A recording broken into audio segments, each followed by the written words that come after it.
Okay, this is a continuation of section 7.1. The chapter is 7 and Laplace transformation.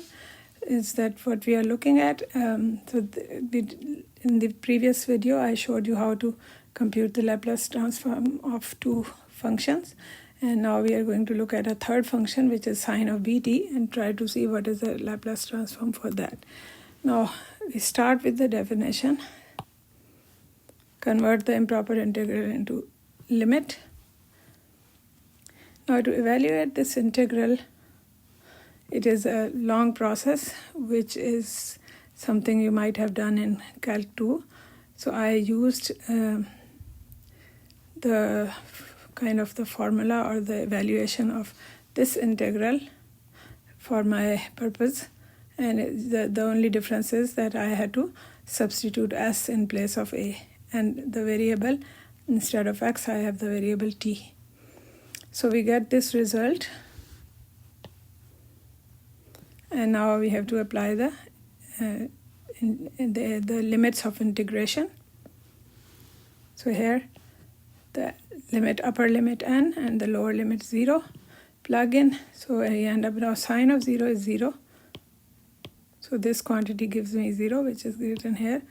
Now this cosine of 0 is 1, so that we end up getting a b, so that b is here.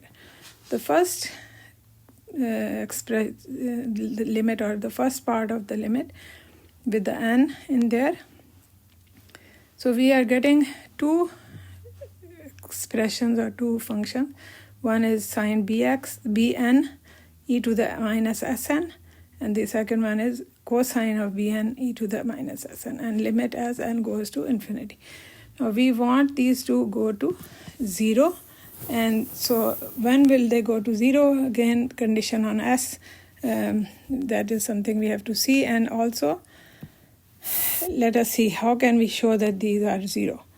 Now if you notice, we cannot use any of the algebraic methods that you have learned in Calc 1 or Calc 2 for integration here. You cannot use the L'Hopital rule here as well, because the sign of x as x goes to infinity is no, we don't know what it is. But what we know is that the value of the sine and the value of the cosine lies between -1 and 1. So that is the only information we have here we can use. So what we do, I showed it here on this side. So I wrote the restriction for sine bn. So it has to have values between -1 and 1.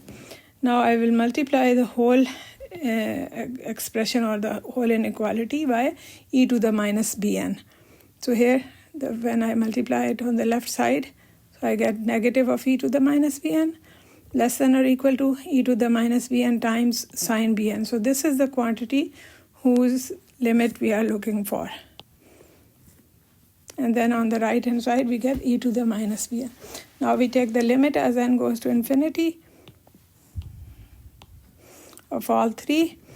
Now the leftmost limit is 0, and the rightmost limit is also 0. So the limit of e to the minus bn times sine bn is sandwiched between two limits, which are both 0. So by squeeze theorem, we can say that the limit of this function is 0. In the same way, you can show that the second expression in our integration, the cosine of bn times e to the minus sn, that also goes to 0 when n goes to infinity. And this is happening when s is greater than 0. So for all these, s has to be greater than 0. So we end up getting the final result is that it is the transform of sine bt is b over s square plus b square. Now, in following a same pattern or a similar way, you can actually show that the Laplace transform of cosine of bt will be s over s square plus b square. So I leave it for you guys to try on your own. Okay, next thing we look at is the linearity property of the transform. So what is the linearity property? Now this is a property which is obeyed by many other functions or operators. For example, the derivative has a linearity property, the integral has a linearity property. So the property is a combination of these two equations or these two statements.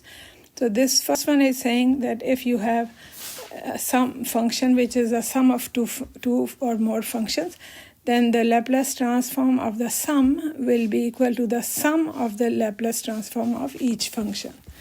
And the second part is saying that if your function is being multiplied by a constant c, then the Laplace transform of c times the function will be c times the Laplace transform of the function. So again, this is also something satisfied by the derivatives and the integrals.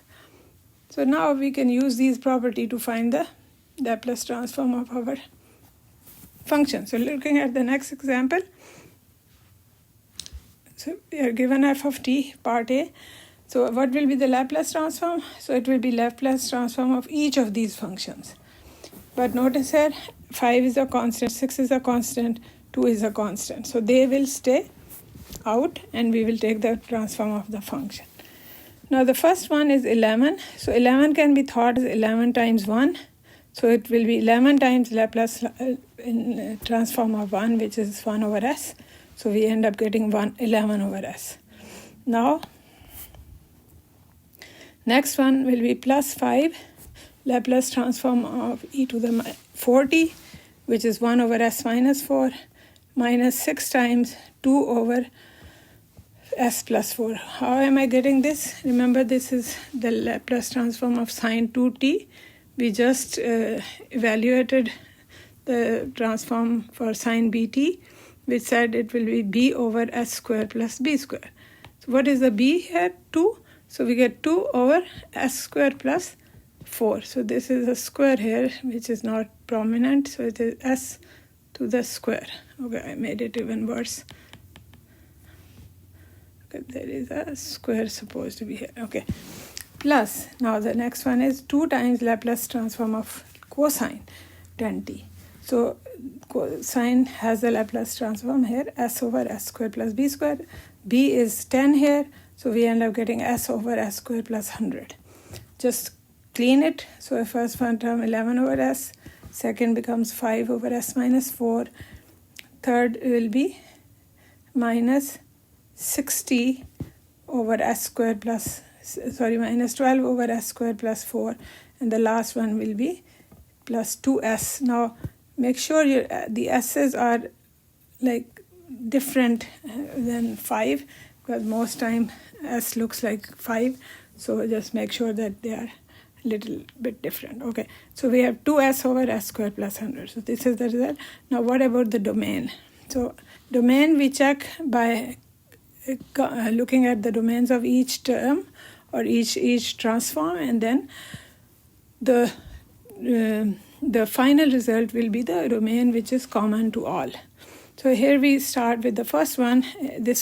First one is true when s is greater than 0. Second is true when s is greater than 4. If you recall, let me show you why I am saying that. Remember this formula table.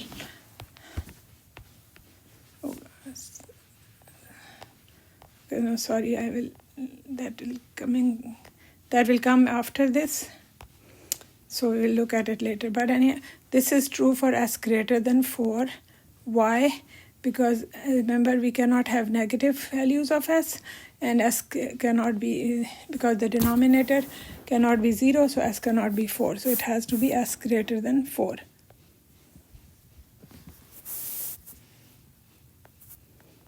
Okay, so now just simplify and we end up getting that s has to be greater than 4. So the common domain will be s is greater than 4. In the same way, we can look at the next example.